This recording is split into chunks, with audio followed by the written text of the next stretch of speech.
think some people have been asking me. It's a tutorial on the time unit, and so I'm currently like very busy with closing a lot of projects that I've been working on for like the last 4 months, and my goal is really focused on like closing all of this and then moving much more regularly into Aurory. So, and also I thought to wait for the patch, and before making the UT, the time unit video, which is the time cost of everything. But today I thought let's just do a quick AI game for everybody who's watching, and I'll extract that and post it on YouTube later to really explain basically what it means, the term time unit. And Evan, I'm sorry, I'm Yeah, no, go ahead. Ula. Definitely can help Okay. answer any questions you have on the way, for sure. I think I'm having a bit of a sound transition issue, but yeah, I'll just move you out of the frame so people can enjoy also the beautiful new UX. And so basically, what I want to explain to everybody. At the top here, you have a bar, which is called a time track. And in a game with a time track mechanic, it means that every action you do, movements or attacks, will consume time. And the team has made it clear that you have little bars here, which represent one time unit. And one time unit means you could see it as minutes. So 1 minute of time, depending on your action. And what happens is that, first of all, as you saw, my dino bit finished its turn. The minimum cost of a turn is 3 times unit. So all my Nefties, I took default, so they all have the same initiative. They start at the same time. If I do nothing, if I just end my turn, you will see that it cost me 3 time units. Let's call them minutes to make it simple, yeah? Or 3 bars, like just you need to really observe in the game this bar at the top. And let's see what happens if I move.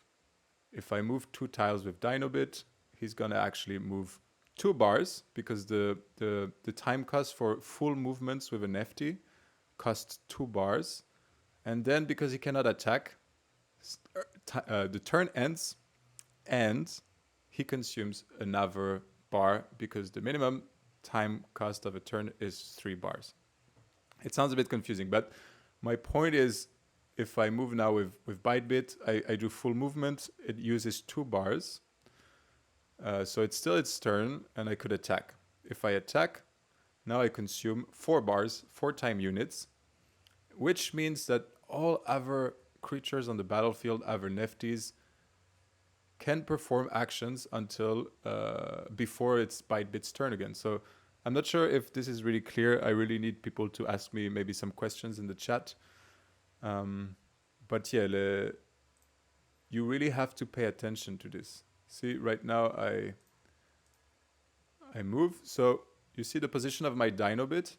It means that, for example, my zoo could perform 1, 2, 3, 4, 5, 6 bars worth of actions before it's dino bit's turn again. So my zoo could attack 1 time, consume 4 bars, meaning it's now 2 bars away from Dinobit.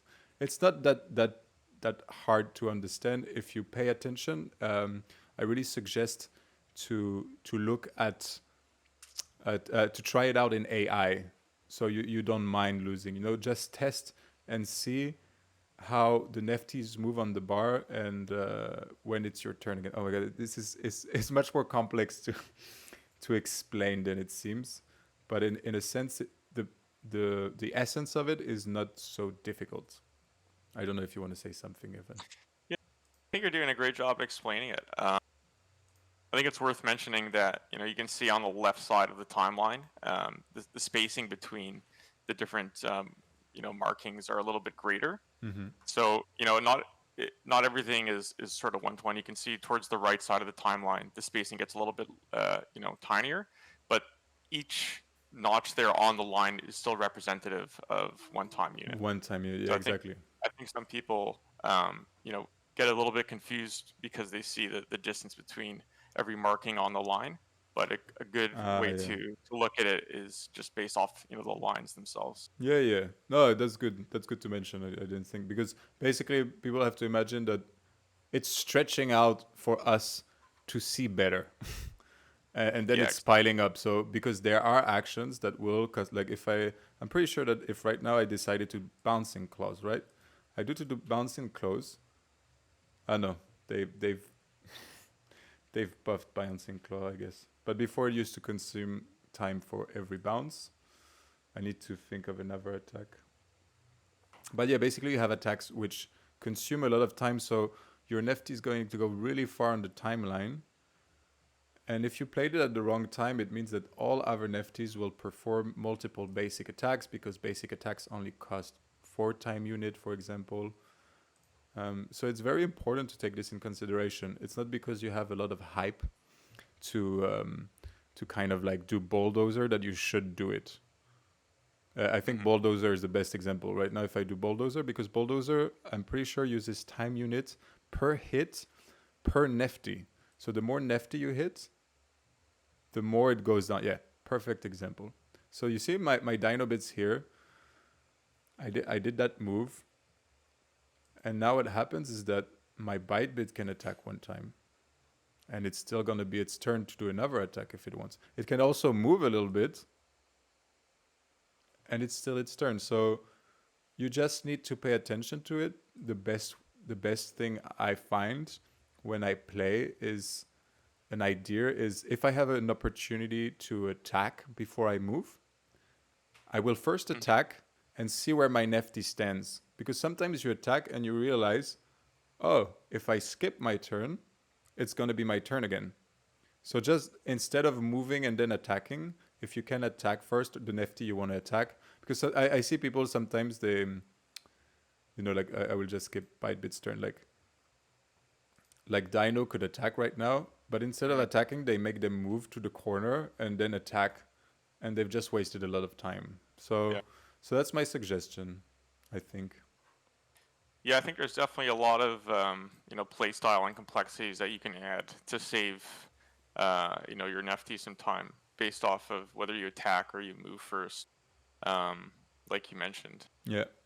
there's definitely a lot to gain by not moving necessarily if you don't have to. Mm-hmm. Yeah, exactly. Fukugara Clan has a question. So every end turn costs you 3 UT. No, every turn will cost you minimum 3 bars, 3 UT. Which means that if you spend less than 3 UT, it will always add the missing UT that you didn't use. If you use 1 UT and skip your turn, then suddenly the bar will go up to 2 UT more because it's a total of 3, if that makes sense.